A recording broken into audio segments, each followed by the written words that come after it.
Chapter 16. Animal Tricks. It was impossible for Mrs. Hollister to get her own children or their cousins to bed at any reasonable hour that evening.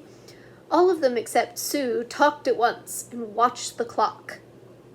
Poor little Sue had propped herself up in one of the living room chairs.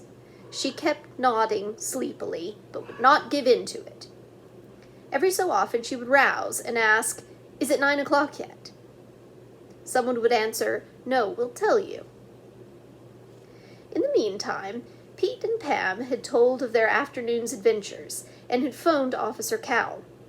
He was amazed at their sleuthing discoveries and said the police would follow the trail where they had left off. At 9:15, the front doorbell rang sharply. Everyone jumped. Who could be calling at this hour? As Pete opened the door, the others listened intently. A man's voice said, "Hello, Pete. I thought I'd drop around and talk to you about your burrow." Instantly, there was a surge of children toward the hall. They were surprised to see Officer Cal, who had stepped inside. Was he bringing news of the contest? Perhaps disappointing news? The policeman said good evening to everyone, and then turned to Ricky. "I understand you've taught Domingo some tricks, is that right?" Ricky looked startled. "Yes, I have. But how'd you find out? I was keeping it a surprise. It was going to be my Christmas present to my family." "Oh, I'm sorry," the policeman said. "The laundryman who comes here told me about it. There's to be a little show given for the crippled children at the hospital. I thought you might like to have your burro perform." "Yikes," said Ricky. "That would be neat." Then he sobered. "But when is the performance? Maybe I couldn't do it. We're hoping—" He glanced at the clock. It was 5 minutes to 9. "We're hoping Domingo's going to be chosen for the creche." "I see. The show is tomorrow afternoon. I was going to ask your teacher to let you out early." Ricky grinned. "Maybe I could do it even if Domingo is put in the creche." Mrs. Hollister, who had come into the hall, laid a hand on her son's shoulder. "You've taught the burro tricks?" "Yes, and boy is he good," the red-haired lad bragged. At this instant the telephone rang. All the children raced toward it, but Mrs. Hollister said she thought Sue should answer. The little girl's chubby fingers grasped the receiver. "Hello, I'm Sue." There was a long pause. "Oh, I did? You mean Domingo's going to be in the manger for Christmas?" Sue was so excited she let the receiver drop and turned to her family. "We won it! We won it!"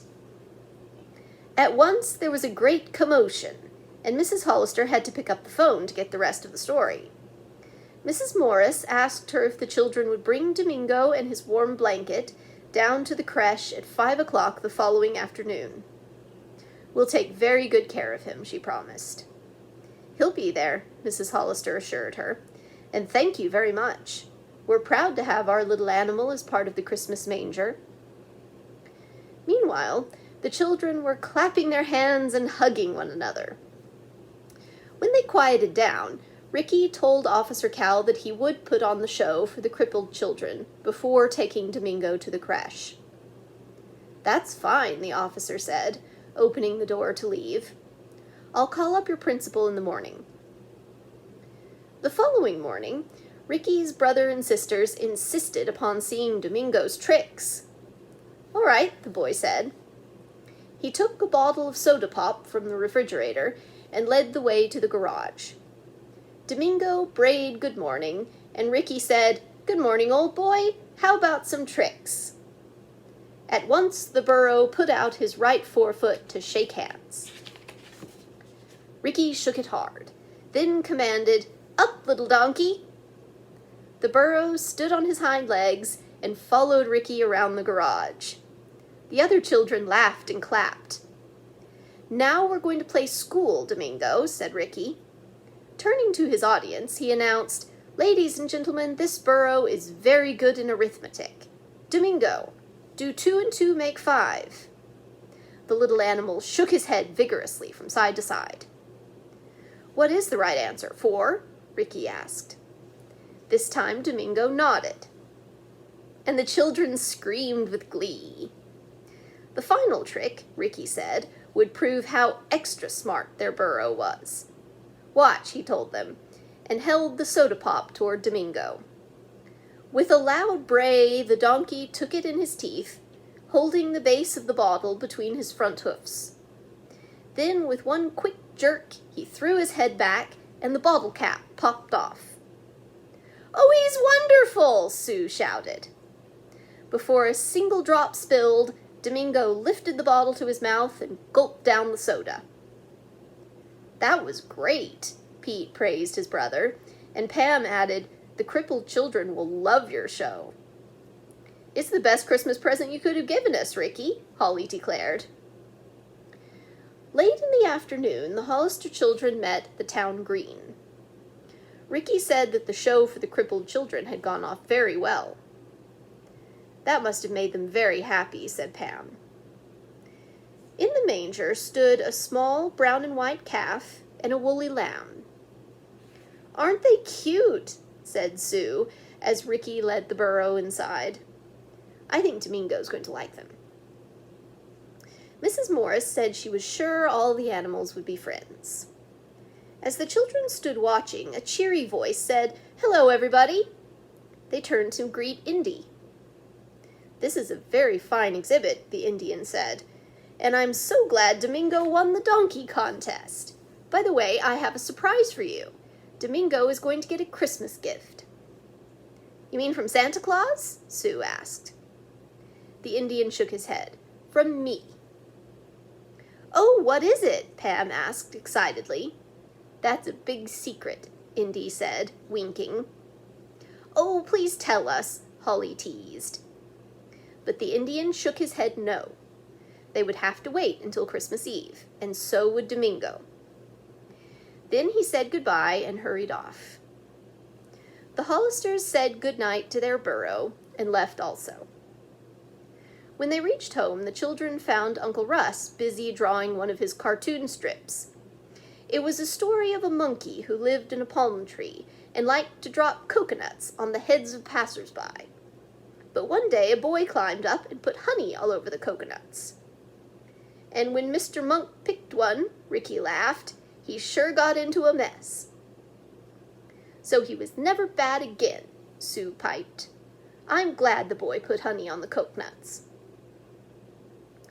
At supper, she asked her daddy when they were going to get their Christmas tree, and Mr. Hollister said he thought it was time now to pick it up. Uncle Russ offered to take the children to Mr. Quist's directly after school the next day. "And then we can trim it Friday," Holly said excitedly. "That's the last day of school and we get out early." Thursday proved to be party day at Lincoln School, with the pupils in groups of 25 being assigned to various rooms throughout the building for fun and refreshments. The Hollisters, their cousins, and Dave Mead went to the library the last period of the afternoon. How attractively Miss Allen, the librarian, had decorated the large room. Red and white striped paper candy canes had been pasted on the windows, along with little Santa Clauses and cotton snowflakes. At one end of the room stood a decorated Christmas tree. Dave Mead had brought his accordion, and he began to play Christmas carols. The children sang for a while, then enjoyed several games. Finally, Miss Nelson said, "I want 2 volunteers to carry a big box for me." "I'll help," Pete offered. "Me too," Teddy said. After she had whispered instructions, Pete and Teddy went into the hall. The boys returned with a large carton, which they placed in front of the Christmas tree.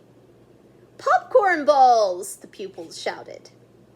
The box was filled with caramel popcorn balls of all colors. Yummy. I just can't wait to eat mine," Pam said. Miss Allen told them that there was one for everybody, and the children should line up. Pam suddenly noticed that Joey Brill and Will Wilson were in line. She knew they had not been assigned to the library for this period and wondered if they had come just to get extra popcorn.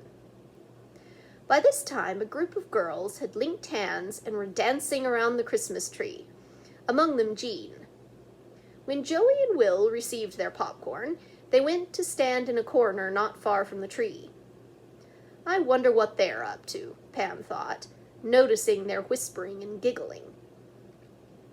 It was not long before she found out. Joey pulled a large, sticky chunk off his popcorn ball and threw it among the dancers. It landed plop in Jean's hair, just as the school principal walked in. "Ow!" the girl cried as she tried to remove the gooey mass from her hair. "Come here, Joey," Mr. Russell called sternly. Joey walked up to the man, his head hanging. "Can't you behave even at a Christmas party?" the principal asked. "We were only having fun," Joey said. "A Christmas party is no place for rowdies," Mr. Russell scolded him. "You weren't assigned to this room. You and Will Wilson are to leave the school at once." As Joey passed Ricky Hollister, the freckle-nosed boy made a face. "You didn't get away with it that time," he grinned. When the party was over, the Hollisters met Uncle Russ outside the school. Sue was with him, and they all crowded into his sedan. On the floor lay a shiny hatchet, ready to be used on the Christmas spruce. "First stop, Quist's Tree Farm," Uncle Russ announced. It did not take long to reach the place. When everyone was out of the car, Holly said, "I'll show you where our special tree is. Jean and Teddy." She dashed off and into the forest of evergreens. "Hey, wait for us," Pam called. Holly was a fast runner, and the others had all they could do to keep up with her. Suddenly, the pigtailed girl stopped short and whispered in awe, "Oh, look, I see our stolen reindeer!"